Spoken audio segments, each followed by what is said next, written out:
Hello students, welcome again. आज के अपनी इस वीडियो में हम पॉइंटिंग वेक्टर पे बेस्ड कुछ एग्जाम्पल प्रॉब्लम्स करेंगे।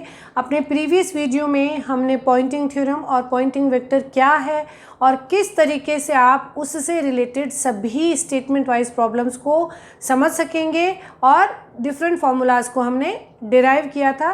तो आज का वीडियो देखने से पहले आप मेरा प्रीवियस वीडियो जो कि पॉइंटिंग वेक्टर पे बेस्ड है उसे ज़रूर से देखें ताकि आपको ये वीडियो और ये न्यूमेरिकल एग्जाम्पल समझ में आ सके। यूनिफॉर्म प्लेन वेव की यूनिट में ये बहुत ही इम्पॉर्टेंट और बहुत ही इजीली अटेम्प्ट होने वाला एक टॉपिक है और यही जो आपका कॉन्सेप्ट है वो जब आप एंटीना एंड वेव प्रोपोगेशन पढ़ते हैं या जब आप सैटेलाइट कम्युनिकेशन पढ़ रहे हैं या वेव प्रोपोगेशन जो आपको सिंपल आपका जो जब हम एंटीना के सेक्शन में चले जाते हैं तो उस सेक्शन के लिए ये पॉइंटिंग वेक्टर आपका एक बेसिक कॉन्सेप्ट होता है। तो इसे आप प्लीज़ ध्यान से पढ़ें और इसे समझने की कोशिश करें। आज का वीडियो शुरू करने से पहले I would like to request you again, please do subscribe my channel और इसे अपने ग्रुप्स में भी आप शेयर कीजिए। अभी भी मेरे चैनल के व्यूअर्स में से सब्सक्राइब्ड व्यूअर्स का जो पोर्शन है वो काफ़ी कम है। अगर आपको मेरा जो स्टडी मटेरियल है, जो कंटेंट्स हैं और जो methodology to explain the things अगर आपको अच्छी लग रही है तो please do subscribe and share my channel.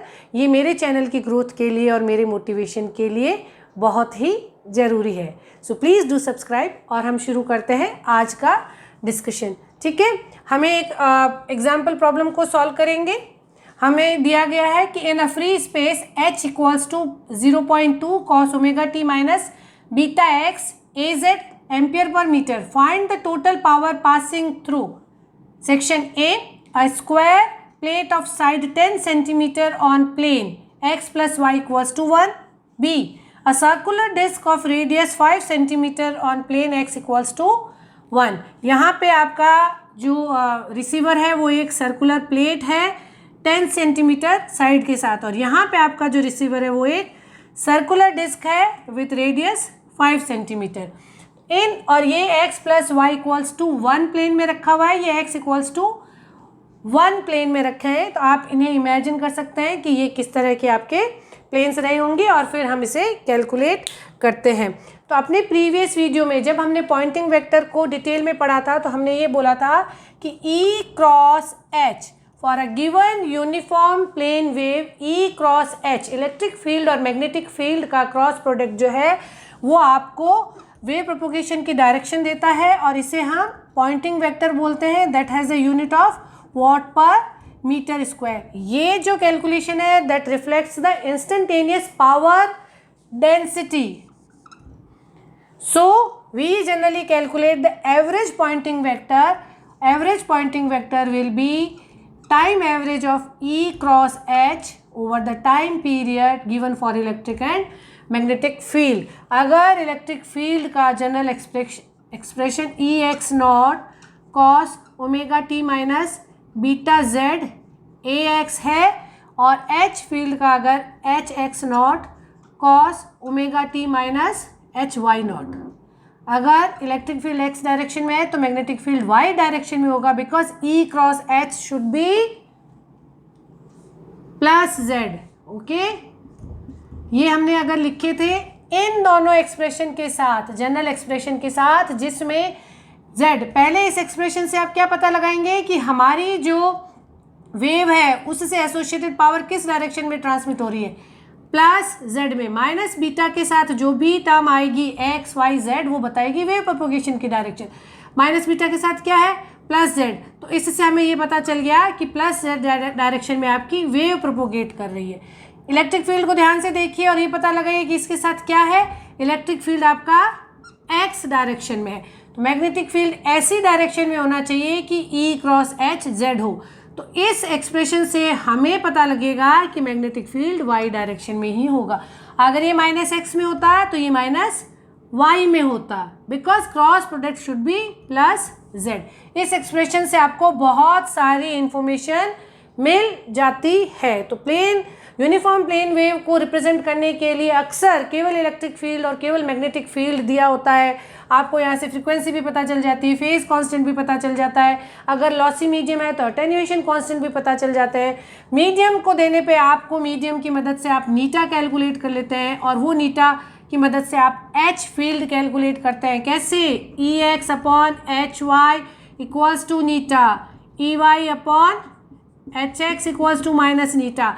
तो अगर आपको मीडियम दे रखा है, मीडियम का पैरामीटर दे रखा है और इलेक्ट्रिक फील्ड और मैग्नेटिक फील्ड में से किसी एक का एक्सप्रेशन दे रखा है, तो आप यूनिफॉर्म प्लेन वेव की सारी इंफॉर्मेशन को फाइंड आउट कर सकते हैं, कैलकुलेट कर सकते हैं। तो ये हमारी अगर प्रीवियस वीडियो में हमने पढ़ा था उसकी समरी है, तो उसमें हमने पॉइंटिंग वेक्टर की एवरेज वैल्यू क्या कैलकुलेट की थी? E X not square by 2 eta watt per metre square. X not क्या है? ई एक्स नॉट क्या है? इलेक्ट्रिक फील्ड में जो इसका एक्सप्रेशन दिया होगा उसके साथ एसोसिएटेड एम्पलीट्यूड। अगर ये 1 डॉट है तो ई एक्स नॉट 1 है, अगर ये 1.4 है तो ई एक्स नॉट 1.4 है। यहाँ पे ई एक्स नॉट का क्या मतलब है? इलेक्ट्रिक फील्ड के लिए एक्सप्रेशन में पीक वैल्यू। ओके, या फिर आप इसे ऐसे लिख सकते थे H Y not square by 2 multiplied by eta watt per metre square. ये कैसे आए हैं ये हम अपने प्रीवियस वीडियोस में बहुत डिटेल में पढ़ चुके हैं, तो आप उन्हें रेफर करें। अगर पॉइंटिंग वेक्टर की एवरेज वैल्यू ये है तो पावर रिसीव्ड हमने क्या कैलकुलेट की थी? पावर रिसीव्ड जो होगी वो होगी पॉइंटिंग वेक्टर की average value with vector notation. ये किसी नोटेशन में होगा। पी एवरेज जो है वो ए एक्स, ए वाई, ए जेड उसके अकॉर्डिंग होगा जिस डायरेक्शन में आपकी वेव प्रोपोगेट कर रही है। ठीक है, पॉइंटिंग वेक्टर की एवरेज ये वैल्यू है, ये ए एक्स के साथ हो सकता है, ए वाई के साथ हो सकता है। इस एवरेज वैल्यू के साथ कोई भी वेक्टर आपका एसोसिएट हो सकता है, ए जेड हो सकता है, जिस डायरेक्शन में आपकी वेव ट्रेवल कर रही है। तो P average dot cross sectional area और प्लेन के परपेंडिकुलर यूनिट वेक्टर। आप ये पॉइंटिंग वेक्टर जो है ना, इसे ऐसे समझिए कि एक सोर्स से वेव ट्रांसमिट हो रही है। ओके, ये ट्रांसमिटेड वेव, ये यूनिफॉर्म ट्रांसमिटेड वेव या ट्रांसवर्स इलेक्ट्रोमैग्नेटिक वेव अपने साथ एनर्जी एसोसिएट करती है। ठीक, ये एनर्जी जो है, इस एनर्जी को आप किसी एरिया पे रिसीव करेंगे और अगर इस सरफेस का क्रॉस सेक्शनल एरिया एस है और इस TEM या यूनिफॉर्म प्लेन वेव का पॉइंटिंग वेक्टर अगर P है तो P dot S will give you the total power. Poynting vector है वॉट पर मीटर स्क्वायर। फिर आपके रिसीवर के क्रॉस सेक्शनल एरिया से आप इसे जब मल्टीप्लाई करेंगे तो आप टोटल रिसीव्ड पावर कैलकुलेट करेंगे। यहाँ पे जिस प्लेन में आपने सरफेस को कंसिडर किया है उसके नॉर्मल आपको एक यूनिट वेक्टर भी कैलकुलेट करना होगा। तो ये है surface area of the plane as well as a unit vector normal to the plane, जो भी आपको प्लेन दिया गया है। तो हमें 2 काम करने होंगे। हमें पॉइंटिंग वेक्टर की एवरेज वैल्यू निकालनी होगी, हमें दिए गए सेक्शन का एरिया निकालना होगा, एज वेल एज प्लेन के नॉर्मल हमें एक यूनिट वेक्टर निकालना होगा। ठीक है, तो इस तरह से हम टोटल रिसीव पावर कैलकुलेट कर सकते हैं। यहाँ पे देखिए, आपको पहले तो एक्सप्रेशन लिखे हमें क्या एक्सप्रेशन दिया हुआ है? H equals to 0.2 cos omega t minus beta x a z. अब इसे देख के ये पता लगाइए ये क्या है? Hx0 मैग्नेटिक फील्ड की पीक वैल्यू, जिसे आप H पीक टू पीक लिखें या बहुत जगह पे HM लिखा जाता है, कुछ भी।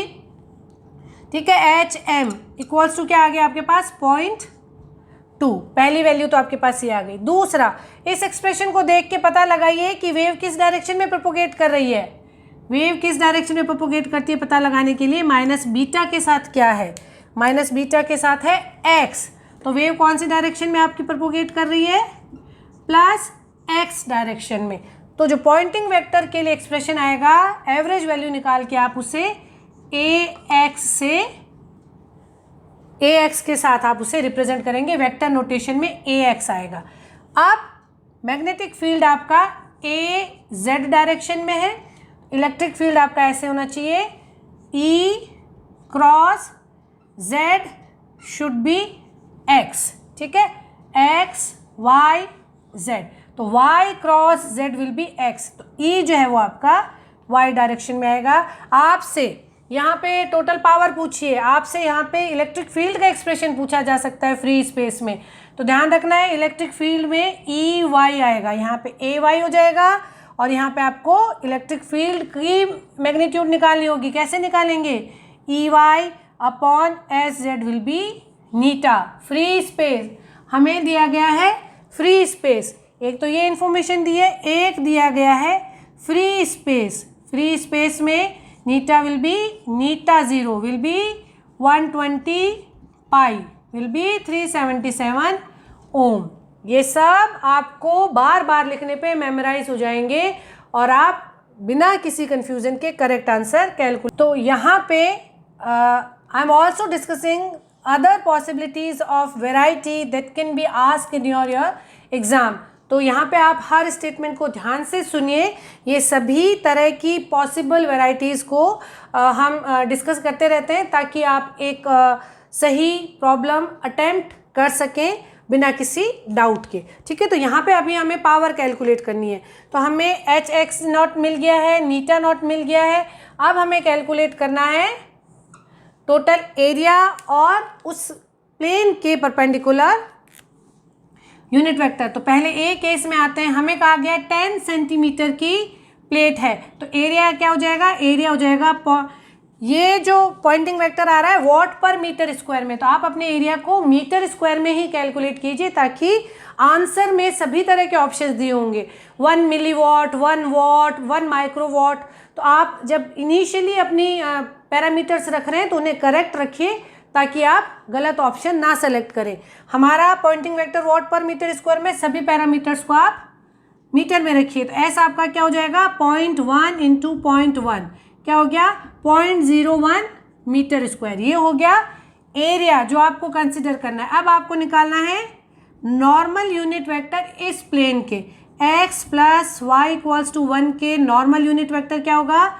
ax plus ay divide by इसका magnitude that is under root. तो ये आपका हो गया है इस प्लेन के नॉर्मल यूनिट वेक्टर। तो एस ए एन क्या है? एस ए एन है आपका 0.01 ax plus A Y by under root 2 okay metre square. ये आ गया आपका area with normal unit vector. अब आप इसे रखिए और यहाँ पे कैलकुलेट कीजिए। हमने क्या पी पॉइंटिंग वेक्टर की वैल्यू क्या थी? पी एवरेज क्या था हमारा? पी एवरेज था, अगर मैग्नेटिक फील्ड दे रखा है तो H0 S square by 2 Neeta zero, क्योंकि हम फ्री स्पेस की बात कर रहे हैं। तो ये आ जाएगा आपका 0.2 का square by 2 Neeta zero is 120 पाई। यह आपका आ गया पी एवरेज। पी एवरेज से, और हाँ पी एवरेज आया, ये तो आई इसकी एवरेज वैल्यू। इस एक्सप्रेशन से आपको निकालना है कि इस पॉइंटिंग वेक्टर के साथ जो वेक्टर होगा वो होगा ए एक्स। ये आपका आ गया average Poynting vector. Power average कैसे निकालेंगे? Power received will be P average with dot product of S A n okay. P average के लिए एक्सप्रेशन है आपका 0.04 into 120 pi by 2 a x dot unit vector अभी हमने निकाला, डॉट क्या है? 0.01 by under root 2 a x plus A y.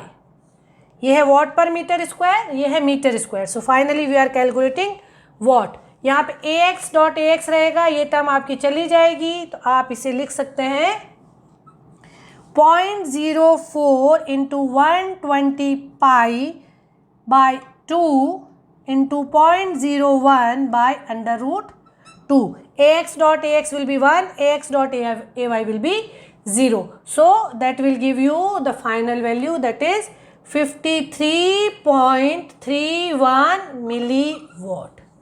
ये आ गया है आपके सेक्शन 1 का answer, milliwatt. Received power, total power passing through a square plate of side 10 centimetre on plane x plus Y equals to 1। पहले area निकालेंगे as well as plane के normal unit vector भी आपको निकालना होगा। Okay, तो अब हम कर लेते हैं सेक्शन बी को। इसी से मिलते जुलते सेक्शन बी को भी आप ट्राई कीजिए। तो यहाँ पे सेक्शन 2 में पहला हम काम करते हैं कि हम सरफेस एरिया निकालते हैं और नॉर्मल यूनिट वेक्टर निकालते हैं। तो इस केस में आपकी एक सर्कुलर डिस्क है, तो एरिया क्या हो जाएगा, पाई आर स्क्वायर। प्लेन है x इक्वल्स टू 1, तो यूनिट इसके नॉर्मल यूनिट वेक्टर क्या हो जाएगा, ए एक्स। ठीक है, तो एरिया आपका s dot a n will be 3.14। यहाँ पे आपको मैंने कहा था कि सभी यूनिट्स को आप मीटर में लिखिएगा ताकि आपका एरिया मीटर स्क्वायर में आए। 0.05 इंटू 0.05, ठीक है, ए एक्स मीटर स्क्वायर। यह आ गया आपका सरफेस एरिया और normal unit vector along with this plane. तो सेकेंड बी सेक्शन में आपका ये आ गया एस डॉट ए एन। यहाँ पे प्लीज़ डू करेक्ट, मैं ये जो एच एक्स नॉट लिख रही हूँ ये जनरल एक्सप्रेशन लिख रही हूँ।